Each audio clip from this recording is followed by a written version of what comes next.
Shabbat Shalom. I'm Cantor David Proser from Kempsville Conservative Synagogue, Kehillat Bet HaMidrash in Virginia Beach, Virginia. And this is our Torah portion commentary for Shabbat of Saturday, February 13th, 2021, corresponding to the Hebrew date of Rosh Chodesh Adar, the first of Adar, in the year 5781. We thank Rabbi Joseph Prauser, Rabbi Avram Kogan, and the United Synagogue Torah Spark series for their various teachings and publications on this week's Parsha. This Shabbat, February 13th, we read Parshat Mishpatim in the book of Shemot, the book of Exodus. It begins on page 456 of the Eitz Chaim Chumash and page 306 of the Hertz. It's also Shabbat Shekalim, one of four special Shabbatot preceding Pesach that gives messages in special maftir portions that alert us to our responsibilities for the upcoming holidays. The highlight of last week's Parsha was God's revelation of the Decalogue, the Ten Commandments, at Mount Sinai. Once they had received the Decalogue, the people still had to be given many legal details in order to have enough information to establish their community. While the Decalogue dealt with headline-worthy issues, this week's Parsha, Mishpatim, is quite detail-oriented and offers a valuable insight into the development of Jewish law by serving as the source of 53 of the 613 commandments that are found in the Torah. This is a significant percentage, similar to the 55 mitzvot found in Parshat Re'eh. More important to the evolution of Jewish law is the placement of Parshat Mishpatim immediately following the Sinai revelation of the Decalogue. The Decalogue's general statements of piety and probity were insufficient for the regulation and sanctification of daily Israelite life. God was to be found in these details, and Parshat Mishpatim makes sufficient progress towards establishing a comprehensive and workable legal code for the newly founded nation of priests.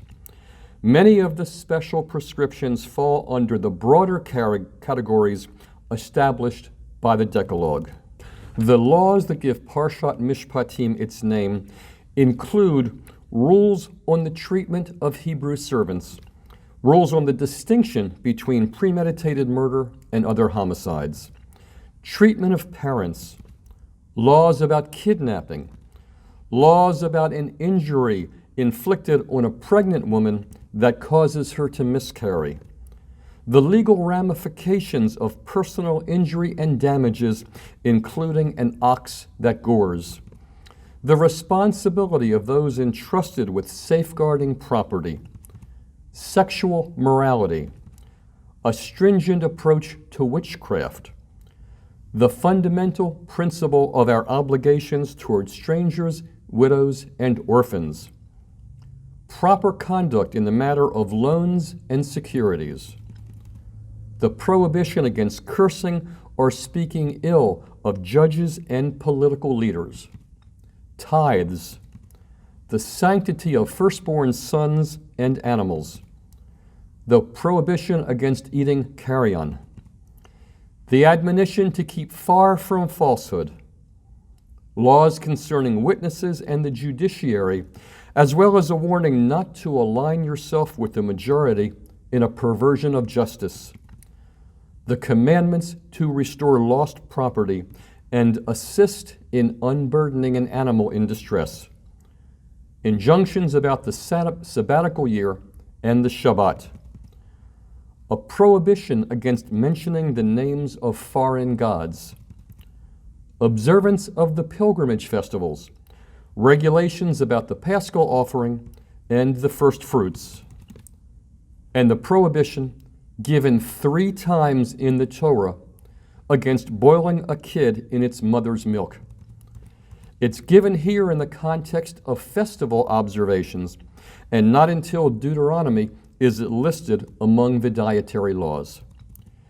It's in these commandments that we find the famous line, eye for an eye, tooth for a tooth, hand for a hand. Our rabbis and commentators have for all time stressed that the meaning of these lines is that compensation should be appropriate to the degree of loss. There was never any indication that this commandment was to be taken literally, and that a person should have an eye gouged out or a hand cut off if his negligence caused such a comparable injury to another. It was a way of saying that the punishment should fit the offense. God reassures Israel of his providential care and angelic protection. Israel is to receive God's manifold blessings in exchange for faithfulness to the covenant. Israel will conquer the land that has been promised, the boundaries of which are detailed here. Israel is warned not to enter into covenants either with indigenous peoples of Canaan or with the gods they worship. The Israelite people unanimously ratify the covenant with the famous affirmation, Na'aseh v'nishma, all that the Lord has spoken, we will faithfully do. The traditional understanding of this phrase is Na'aseh, first we will do God's will, and eventually nishma, we will come to understand its meaning. This implies both unconditional obedience and the faith that meaning and inspiration will be forthcoming. The Parshat concludes with Moshe and the leaders of Israel at the foot of the mountain seeing a vision of God beautifully and graphically manifested on a pure sapphire-like surface. Moshe alone goes up the mountain to commune with God for 40 days and 40 nights, receiving the tablets of the Decalogue, the Aseret Dibrot. We also have a special Maftir portion this week for Shabbat Shekalim. Like this week's Parshat Mishpatim, the Maftir reading for Shabbat Shekalim is also found in the book of Shemot, the book of Exodus, chapter 30, verses 11 to 16, found on page 523 of the Eitz Chaim Chumash and page 352 of the Hertz. This portion commands the collection of a half-shekel tax for the Mishkan upon all Israelites who are eligible for military service as an atonement ransom for any lives that they may take in battle. The amount was the same for all. The rich must not pay more, nor the poor pay less. Later, this tax was retained and became an annual offering for the maintenance of the Mishkan and later the temple. Since the tax was due on the 1st of Adar, this Maftir is read on the Shabbat that immediately precedes Rosh Chodesh, or on Rosh Chodesh itself if it falls on a Shabbat, as it does this year.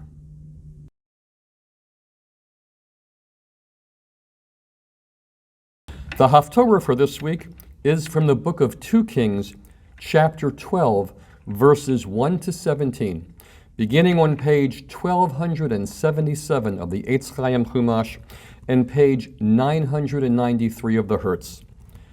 Our Haftorah portion this week relates to Shabbat Shekalim rather than to our Torah portion, Mishpatim. The opening sentences of our Haftorah give us the concluding scenes of the only revolution in the history of the Kingdom of Judah during its 347 year of existence. That revolution was directed against a foreign princess who had attempted to exterminate the native dynasty of the House of David. Some background is in order. According to Rabbi Mordecai Silverstein, neither Israel nor Judah existed in a vacuum. In order to survive, alliances were necessary, and alliances required royal marriages. One such marriage brought Atalia, a daughter of the evil King Ahab and Queen Jezebel of the northern kingdom of Israel, into marriage with Jehoram of the southern kingdom of Judah. When Jehoram died, he was succeeded by his son Ahaziah, son of Athaliah.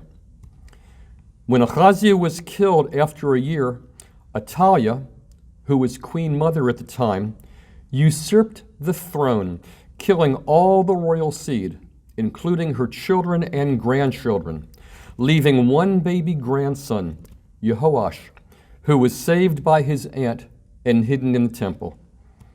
6 years later, at the age of 7, Jehoash emerges from the temple in a coup against Athaliah, staged by the high priest. Athaliah is killed, Joash is made king, and the high priest performs a covenant ceremony between God, king, and nation. After this, Jehoash will reign mostly successfully for 40 years before being killed by his servants, who set his son up as the next king. Likewise, his son will be killed by his own officers after ruling for 29 years. In this time of extreme chaos, in which rulers are murdered, the nation swings between worship of God and worship of Baal, and foreign invasion is a real threat. What does Jehoash do as king? How does he attempt to establish order out of chaos? According to Rabbi Bex Stern Rosenblatt, Mid-Atlantic faculty in residence for the conservative yeshiva, Joash's first action, as we read in the Haftorah, is to collect funds to repair the temple. He unites the nation through their ability to give, to rebuild their most holy of institutions. Moreover, his ask of donations echoes the tax that Moshe requested of the Israelite people at the time of the building of the tabernacle, the Mishkan.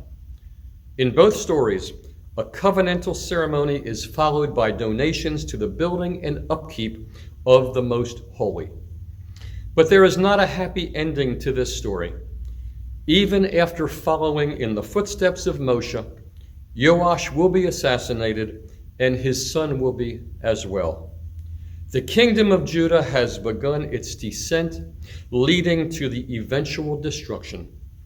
But perhaps even in this narrative of chaos and destruction, we can find instruction in choosing to rebuild. Shabbat Shalom, good Shabbos. Thank you for watching. As always, please subscribe, hit the like, hit the notification bell so you know when we post new comment, and please feel free to leave comments below. Thank you again for watching. Shabbat Shalom.